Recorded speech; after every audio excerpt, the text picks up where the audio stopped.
Australia is, in theory, one of the richest countries in the world. Our people enjoy an incredibly high standard of living, world-leading individual wealth metrics, a relatively enviable work-life balance, and good access to amenities like education and healthcare. It's achieved all this while maintaining surprisingly good wealth equality that rivals places like Japan that have serious checks and balances on wealth accumulation, and Iceland that has like 3 people to spread that wealth around between. Now, that all sounds great, but of course, Australia has its problems. We are heavily dependent on all the wrong industries that have time and time again crippled other economies around the world, and we're also heavily dependent on all the wrong partners. We are simultaneously one of, if not the closest modern ally to the USA, while also being almost entirely reliant on resource exports to China. That is a strange position to be in at the best of times, but as global events unfold, Australia is highly exposed to feel pressure from both of these increasingly erratic global powers. Now, that may be bad enough by itself, but the bigger fear is that these external pressures will make it harder to keep a lid on a lot of the internal problems that have been slowly growing under the surface. Just because we have managed to hide our vulnerabilities thus far doesn't mean that they are not there. And in the case of things like Australia's infamous housing market, the very fact that we've kept it going for as long as we have is probably making the problem worse. However, beyond all of this, it's also important to recognise the country's strengths. Yes, our most popular national exports might be unimproved natural resources, sketchy university degrees, and YouTube videos about how our country is impossible to live in, but you know what? At least we still have a trade surplus, and one of the largest in the world at that. So, how has Australia been going? How serious and extensive are these current challenges? And finally, can they be reasonably addressed without doing more harm than good? Alright, quick detour from economic doom and gloom. As I'm speaking, I'm actually travelling through Northern Europe, currently in Norway, which is just as gorgeous as you'd imagine. Hello to any Norwegian viewers. And honestly, one of the few things I didn't have to overthink before this trip, staying connected. I've been using Saily and it's made things ridiculously easy. Saily is an eSIM app that gives you mobile data in over 190 countries. No swapping tiny plastic SIM cards, no filling out forms at some airport kiosk after a red-eye flight. I installed the app once before I left, picked the plan I needed, and that was it. Even as I cross borders and bounce between cities, it just works. And honestly, it's one of those things that you don't realise how useful it is until you're abroad, checking train times, navigating with Google Maps, trying to find dinner, and not hunting for dodgy airport Wi-Fi or overpriced SIM cards. I grabbed a regional data plan since I was visiting a few countries, and it saved me both money and effort. And if you're a bit of a privacy nerd like I am, Saily's also got inbuilt security features. You can block malicious ads, spoof your virtual location, and keep your connection more private while you travel. So whether you've got an actual trip coming up and want to stay connected wherever you are, download the Saily app with the QR code on screen and use the code ECONOMICS to get 15% off any data plan. Thanks again to Saily for sponsoring this video.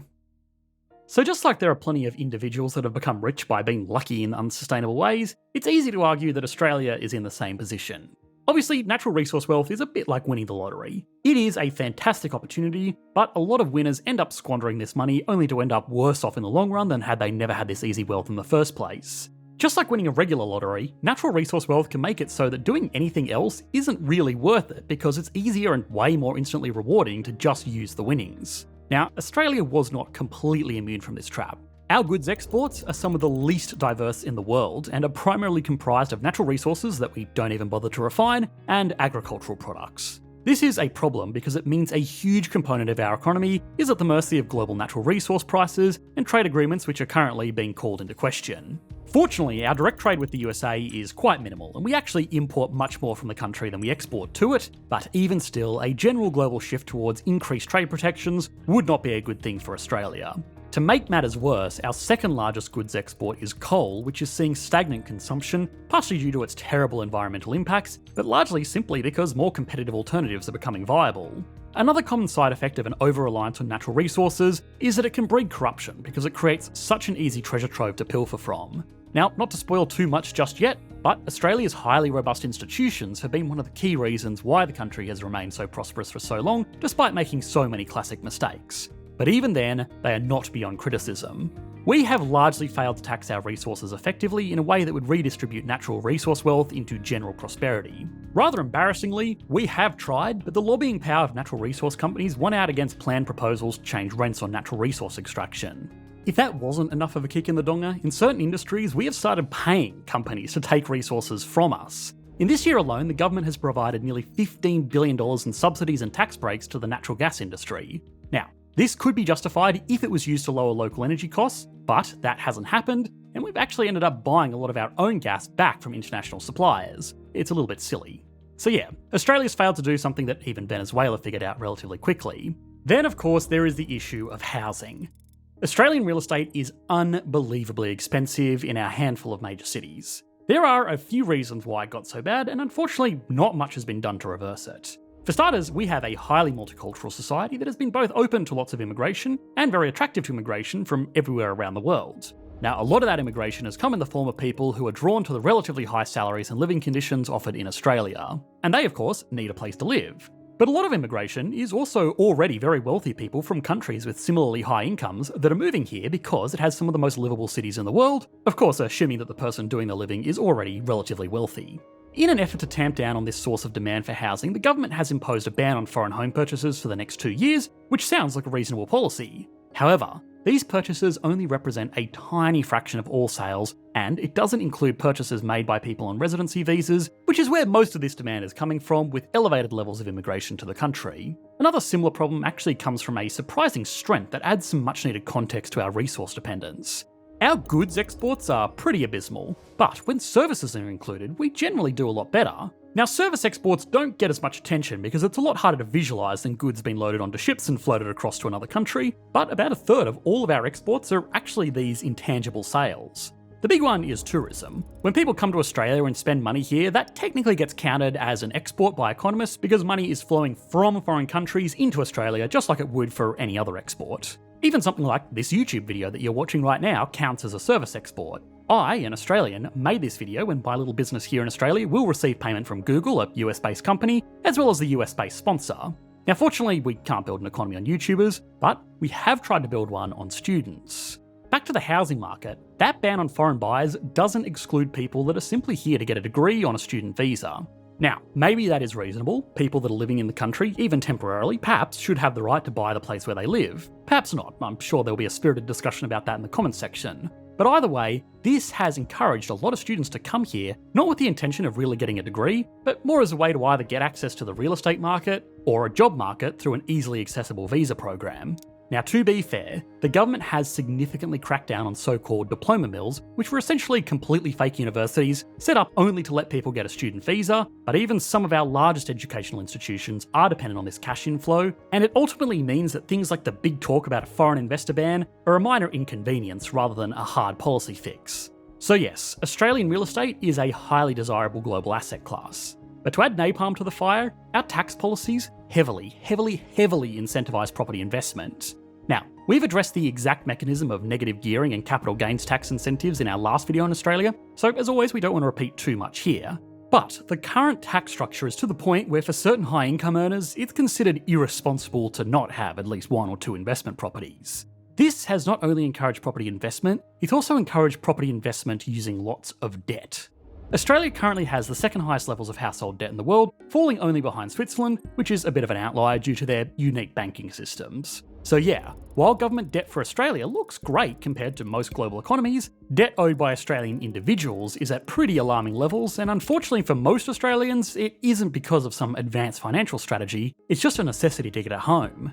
Even for regular Australians, the push to buy a home is extreme because it's very hard to manage personal finances effectively while renting. Rents have increased alongside property prices, so they've generally gotten more and more expensive every year, whereas having a mortgage and paying off a home is slightly more predictable, even with interest rate changes. There is also, of course, the added benefit of the fact that eventually a mortgage will be paid off, whereas paying rent is endless. Beyond this, laws protecting renters in Australia are quite weak, and laws protecting homeowners are very strong. So, strangely, people who can't pay their mortgage because of something like financial hardship are much less likely to lose their home than someone who can't pay their rent. Additionally, housing in Australia is so expensive that it's just become almost an essential component in retirement planning. Without a paid-off house, people would need an immense retirement income to afford both regular living expenses plus ever-increasing housing costs.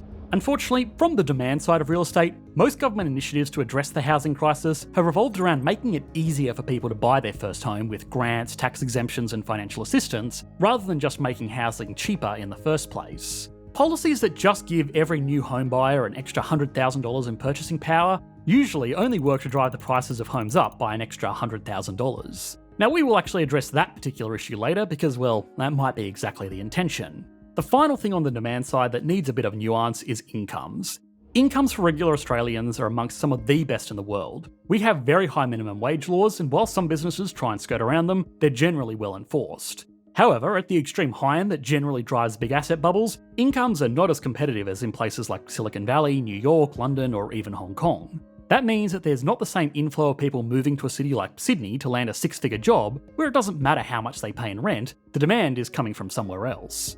Anyway, tax policies, immigration, personal desperation, and generous incentives all work together to add a lot of demand to a market that has struggled to provide adequate supply, and arguably, it's the supply side that's actually been the bigger problem.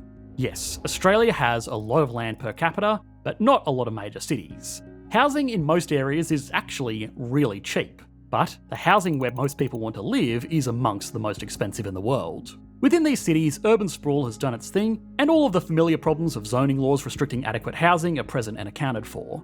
The incentives to change this have always been a bit difficult. Australia still has a relatively high home ownership rate, and since people consider their homes such an integral part of their personal finances, they really don't want it to lose value, even if they have no intention of selling. There is generally politically popular support for affordable housing, as long as it's not their homes that are becoming affordable. Australia is also a federation made up of individual states, similar to the USA, Canada, and Germany, for example.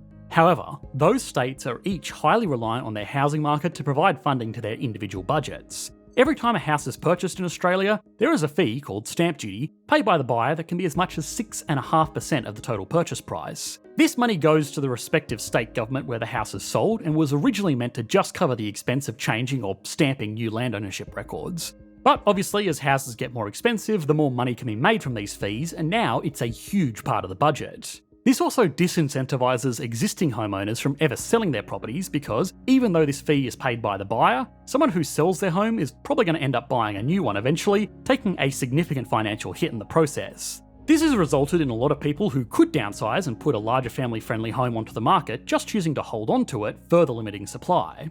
Finally, building in Australia is very expensive. Construction is a labour-intensive process, and again, Australia has a very high income floor. Skilled tradesmen are also highly coveted because many of them are drawn to the extremely high salaries they can earn in remote mines extracting natural resources. So, indirectly, people that want to build a new home are competing with multi-billion-dollar mining companies. So yeah, most individuals don't want to fix housing, state governments don't want to cut off their revenue source, and the federal government doesn't want to seize up one of the country's largest employers. Now, none of these factors are unique to just Australia, but it really has a potent mix of them that has made life for the average Australian quite difficult. However, it's important to address these issues in context, because part of the reason this problem is so bad is because Australia has so much going for it.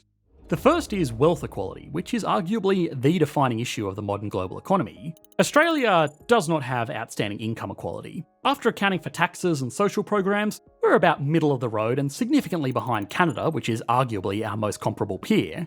However, by wealth equality, we do extremely well, only really falling behind places like Slovenia, Slovakia, Iceland, and Belgium, which have far more social taxation and welfare policies, and also, it must be recognised, smaller populations. We also fall behind Japan, which actually has high levels of income inequality, but they more than make up for this with some of the highest levels of inheritance taxes in the world, which makes it much harder for generational wealth to stockpile. So, what is going on here?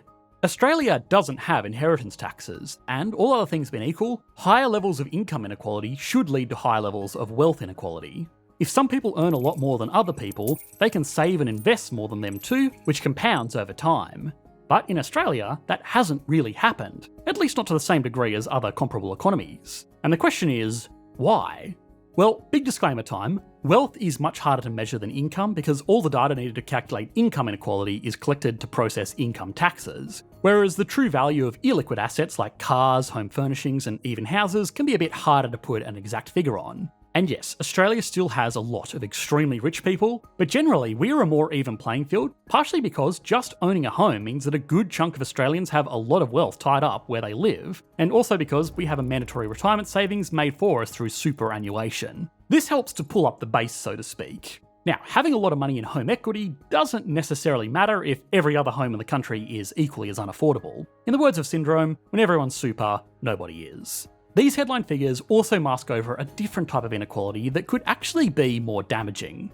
A lot of these systems to build up a broad base of wealth have come at the expense of young people. A study found that through various systems, a working age Australian making 100,000 Aussie dollars, the equivalent of around 63,000 US dollars, pays 2.5 times more tax than the average Australian aged 65 or older who earns the same amount. That, combined with the fact that older Australians have had more time to get into the housing market before it got as unaffordable as it is today, has understandably caused some intergenerational animosity. Now, the good news is that despite the general doom and gloom, Australia actually has a lot of tools it could use to address the issue. The real question is, why hasn't it?